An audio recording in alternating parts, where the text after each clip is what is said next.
Shalom sahabat kebenaran, sahabat-sahabat yang dikasihi oleh Tuhan Yesus Kristus. Malam hari ini berjumpa lagi di dalam program Renungan Malam. Doa kami malam hari ini kita semuanya ada di dalam berkat dan anugerah dari Tuhan Yesus Kristus.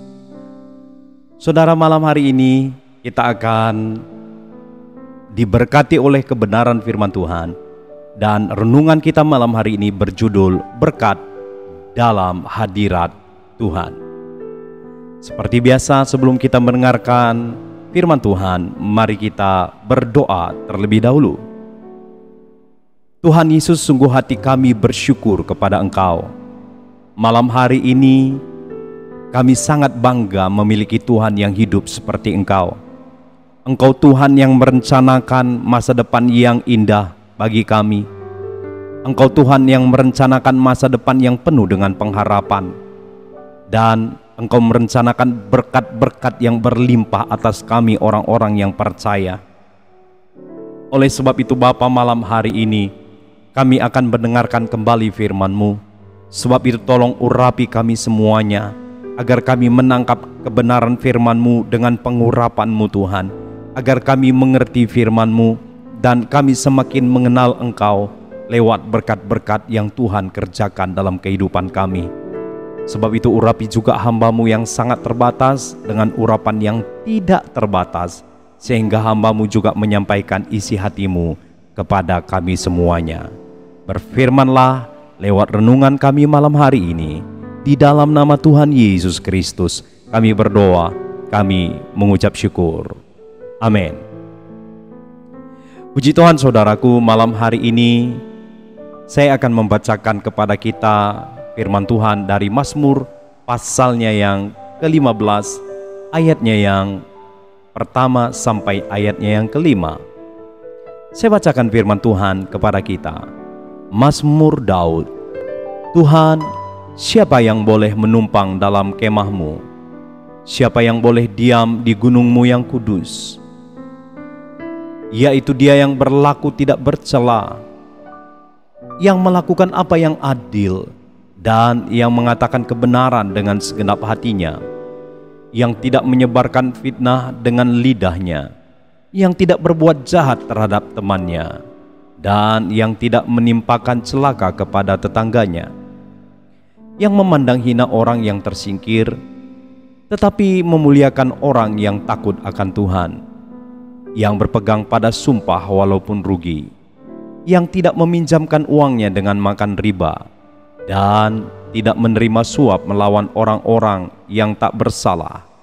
Siapa yang berlaku demikian tidak akan goyah selama-lamanya. Saudaraku, di dalam Alkitab dikisahkan bahwa hubungan pertama yang dikerjakan oleh Tuhan kepada manusia setelah dia selesai melakukan penciptaannya adalah Tuhan memberkati. Berkat adalah inisiatif dari Tuhan sendiri. Tuhan rindu memberkati umat-umatnya. Saya tidak sedang berbicara tentang Kristen kemakmuran, tetapi itulah dasarnya bahwa ketika Tuhan menyelesaikan penciptaannya, maka hubungan pertama yang dikerjakan oleh Tuhan kepada manusia adalah memberkati manusia. Dan ketika kita melihat orang-orang yang dipanggil oleh Tuhan, mereka adalah orang-orang yang akan diberkati juga oleh Tuhan. Jika kita perhatikan misalnya Abraham disuruh oleh Tuhan meninggalkan keluarganya dan menuju satu tempat yang belum tahu Abraham kemana. Tetapi jelas di sana bahwa Tuhan berjanji bahwa Tuhan akan memberkati Abraham. Saudara, yang pertama yang saya mau sampaikan kepada kita malam hari ini, bahwa berkat yang ada di dalam hadirat Tuhan, ketika kita membangun mezbah di dalam hadirat Tuhan, maka Tuhan akan memberkati kita. Kalau bahasanya Abraham, di atas gunung Tuhan akan disediakan. Tapi saudara, tahukah Anda bahwa kata penyembahan di dalam Alkitab pertama sekali dikisahkan oleh Abraham sendiri? Bahwa ketika Abraham menuju Gunung Moria, di mana Abraham akan mempersembahkan Ishak sebagai korban bakaran pada waktu itu. Dan ketika mereka hampir saja sampai di gunung itu, Abraham berkata kepada orang-orang yang membantunya, "Tinggallah di sini, maka kami akan sembahyang." Nah, saudara, kata sembahyang di sana itu dituliskan dengan kata worship atau penyembahan. Jadi jika kita bandingkan dengan kata penyembahan di hari-hari ini, bagaimana anak-anak muda penyembahan dengan hebohnya, tetapi tidak ada sedikit pun yang dikorbankan.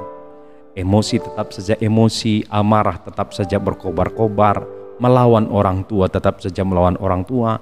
Tetapi ketika di gereja, tidak sedikit anak-anak muda yang larut dalam tanda petik menyembah Tuhan, tetapi tidak ada satupun yang dikorbankan. Tidak ada kematian di sana, tidak ada kedagingan yang dimatikan di sana. Berbanding terbalik kan dengan apa yang Abraham maksud tentang penyembahan. Kata sembahyang itulah yang diterjemahkan dengan penyembahan. Penyembahan yang Abraham lakukan adalah ingin mengorbankan sesuatu. Tetapi di generasi kita, penyembahan itu sepertinya berubah. Penyembahan itu bukan menyenangkan hati Tuhan, tetapi justru untuk merecharge emosi kita. Seolah-olah kita perlu mengupgrade emosi kita, seolah-olah emosi kita ini perlu dipancing dalam Tuhan. Saudara, malam hari ini, jika Anda mendengarkan firman Tuhan, malam hari ini ubah penyembahan Anda. Penyembahan bukan untuk kesenangan kita, penyembahan bukan untuk emosi kita, tetapi penyembahan itu untuk menyenangkan hati Tuhan. Ada sesuatu yang kita korbankan di dalamnya, dan percayalah, di dalam penyembahan seperti itu ada hadirat Tuhan. Di dalam penyembahan yang dimana kita mengorbankan sesuatu, saya percaya Tuhan hadir. Hadirat Tuhan ada di sana. Dan percayalah, berkat yang pertama yang kita akan nikmati, bahwa di atas gunung Tuhan atau di dalam hadirat Tuhan, Tuhan menyediakan. Cara Tuhan menyediakan dalam hadiratnya terkadang tidak dapat terjangkau oleh pikiran kita. Efesus pasal 1 ayatnya yang ketiga, firman Tuhan berkata, "Terpujilah Allah dan Bapa Tuhan kita Yesus Kristus, yang dalam Kristus telah mengaruniakan kepada kita segala berkat rohani dalam surga." Sekali lagi saudara, terpujilah Allah dan Bapa Tuhan kita Yesus Kristus, yang dalam Kristus telah mengaruniakan kepada kita segala berkat rohani di dalam surga. Saudara, tahukah Anda bahwa Tuhan sudah menyediakan berkat-Nya kepada kita? Berkat-berkat apa yang kita perlukan, berkat jasmani dan berkat rohani, Tuhan sudah sediakan. Di dalam ayat ini ditulis dengan kata surga. Surga di sini bukan berarti surga nanti setelah kematian, tetapi kata surga ini berbicara tentang surga di bumi, hadirat Tuhan. Jadi saudaraku, secara de jure, segala berkat yang kita butuhkan di dalam kehidupan kita, sebenarnya Tuhan sudah sediakan. Tetapi secara de facto kita harus mengalami atau menerima berkat itu di dalam hadirat Tuhan. Sekali lagi saudara, Tuhan sudah menyediakan berkat-Nya kepada kita. Tuhan menyediakan berkat-Nya di dalam hadirat-Nya. Berkat-berkat yang kita butuhkan, baik itu berkat secara jasmani, baik itu berkat secara rohani, Tuhan sudah sediakan kepada kita di dalam hadirat-Nya. Secara de jure, berkat itu sudah disediakan, tetapi secara de facto kita harus mengalami atau mengambil, menerima berkat itu di dalam hadirat Tuhan. Artinya begini saudara, jikalau saudara memiliki teman yang mentransfer uang kepada Anda, dan dia berkata, "Kirimkan saya nomor rekeningmu," maka ketika Anda kirimkan nomor rekening bank Anda, terus kemudian teman Anda mengirimkannya, dan ketika terjadi transaksi mungkin lewat bank online, lewat handphone, dan ketika di handphonenya sudah terkirim, itu berbicara tentang uangnya sudah disampaikan kepada Anda, tetapi uang itu masih ada di dalam bank Anda. Bagaimana Anda dapat menggunakannya? Anda dapat memakainya untuk membeli sesuatu di kedai, di warung. Anda harus pergi ke bank atau ke ATM dan mengeluarkan uang itu, kira-kira begitu. Jadi secara de jure, segala berkat yang kita butuhkan di dalam kehidupan kita, Tuhan sediakan.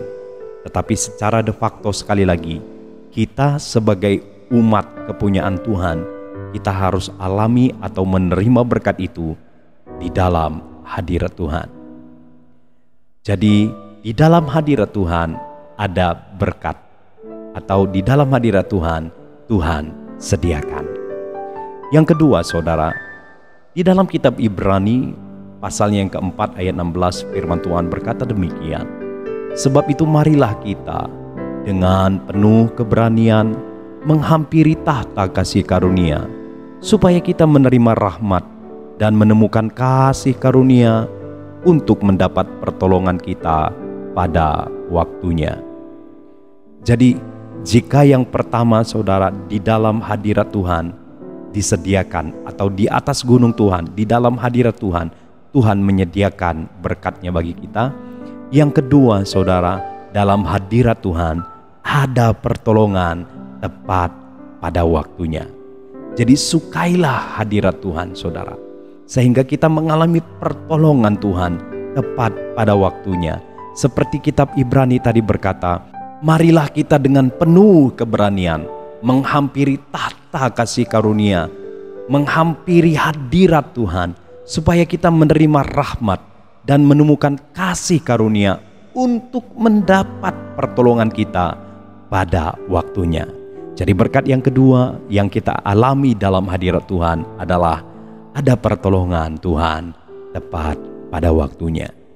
Yang ketiga, saudara, tahukah Anda bahwa gunung di dalam bahasa Ibrani juga sering diterjemahkan dengan kata hor, yang artinya promosi, yaitu promosi dari Tuhan. Siapakah yang dapat naik di atas gunung kudus Tuhan? Siapakah yang boleh masuk di dalam hadirat Tuhan? Siapa yang boleh naik di atas gunung kudus Tuhan? Gunung artinya promosi. Jadi di dalam hadirat Tuhan ada berkat promosi. Ketika kita seperti Abraham suka menyembah Tuhan, mempersembahkan hidup kita sebagai persembahan yang hidup, yang kudus, yang berkenan kepada Tuhan. Sebab itu adalah penyembahan, ibadah kita yang berkenan, ibadah kita yang sejati di hadapan Tuhan. Saudara, percayalah, di sana, di dalam hadirat Tuhan ada berkat-berkat promosi. Berkat-berkat promosi bagi kita yang bekerja, berkat-berkat promosi bagi kita yang masih sekolah, berkat-berkat masa depan yang indah bagi kita semuanya. Tuhan mempromosikan kita yang berbisnis, Tuhan promosikan bisnis kita, bahkan pelayanan kita dipromosikan, rumah tangga kita diberkati. Sebab hor, gunung kudus Tuhan, hadirat Tuhan, di sana ada berkat promosi. Tuhan akan mengangkat kita naik dan bukan ekor. Sekalipun hari-hari ini ada di antara kita mungkin mengalami sepertinya hidup kita turun, tapi ingat, di sana bukan tujuan Tuhan. Tujuan Tuhan adalah di atas, bukan di bawah. Saudara, Daud adalah seorang yang suka mempersembahkan sesuatu kepada Tuhan lewat penyembahannya. Daud ketika menyembah, dia jauh dari lampu-lampu yang gemerlap. Daud ketika menyembah Tuhan, dia jauh dari sound system yang bagus. Bahkan saya berkata bahwa ketika Daud menyembah Tuhan, Tuhan adalah gembalaku. Tidak ada yang berkata amin, saudara. Tetapi hanya ada bunyi domba, be. Takkan kekurangan aku, be, katanya. Daud jauh dari gemerlap lampu, tetapi dia menjadi seorang worshiper.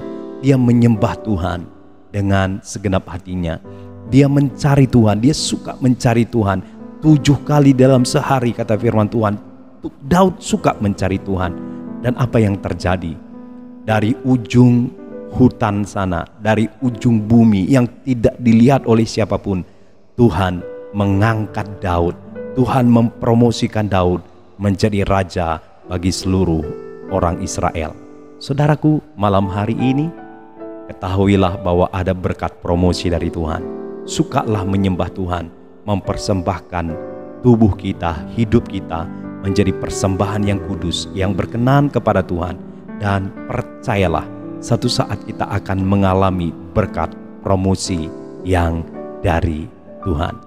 Yang keempat, saudara, saya bacakan kepada kita di dalam Keluaran pasal yang ke-16. Firman Tuhan berkata begini, sebab itu Musa berkata kepada Harun, ambillah sebuah buli-buli, taruhlah manna di dalamnya, segomer penuh, dan tempatkanlah itu di hadapan Tuhan untuk disimpan turun-temurun. Seperti yang diperintahkan Tuhan kepada Musa, demikianlah buli-buli itu ditempatkan Harun di hadapan tabut hukum Allah untuk disimpan.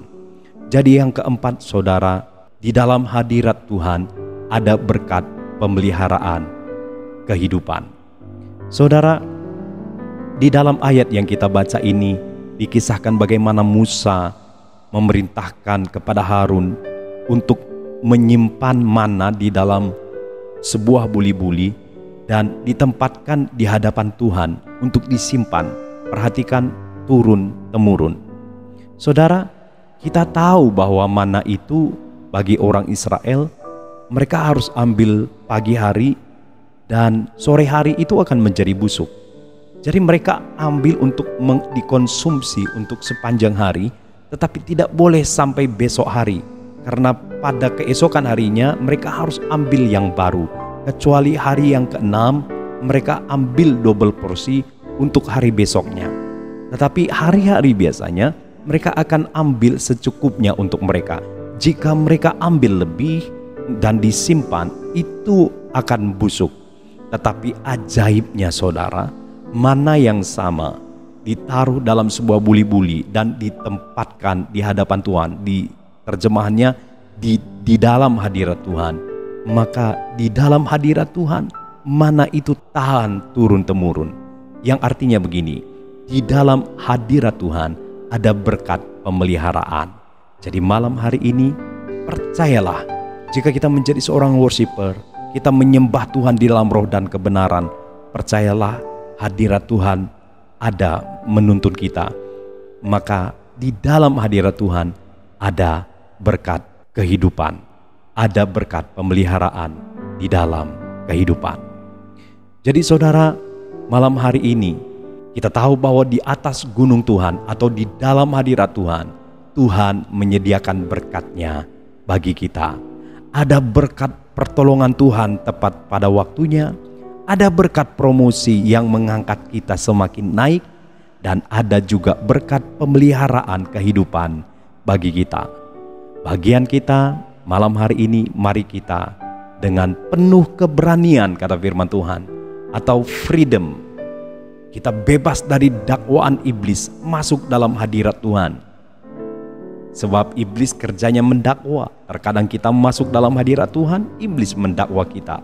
Tetapi kita dengan percaya diri, kita penuh keberanian, kita masuk dalam hadirat Tuhan. Alamilah hadirat Tuhan setiap hari dan alami berkat-berkatnya bagi kita. Ada berkat penyediaan, ada berkat pertolongan Tuhan tepat pada waktunya, ada berkat promosi yang mengangkat kita, dan ada juga berkat pemeliharaan kehidupan di dalam kehidupan kita.